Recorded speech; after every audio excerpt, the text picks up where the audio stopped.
Pagkamukha ng tatay. Bibig lang nakuha sa'yo, te. Hindi, ano lang. Bebe lang ng kanya. Bibig ka lang, te.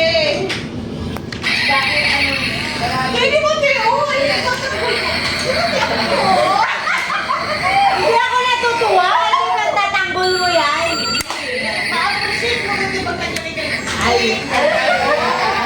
Ilagay ko sa lagay. Hindi. Ano naman? Sudyo. Ay! Hindi lumabas yung dila. Hindi ako natutuwa. Oh! Ay! Hindi ganyan. Oh, tingnan mo. Oh, wala! Ang puta. Tapon mo yan. Wala na, maganda. Dapat yung lumalabas yung dila. Kaya talaga rin. Ay! Ang hirap mo masayahin. Oo! Talaga.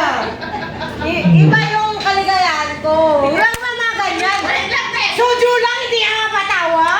Tapos Tignan mo yung anak mo. halimbawa, pag nagiinom ako, mag-isa, tapos silalagay ko, tapos sila sa tao, kung gano'n ba siya, hindi na maganda. Tignan mo yung anak ko sabi ko. Pina tayo. Pina tayo. Isa pa. Tingnan mo. Hindi ganyan, yung iba. Tayo na naman talaga. Pilisan mo na! Sana yung iba. Paano mo lang iuwi tayo mag-grab kaya? Oo, mag-grab kami. Bakit? Habiti.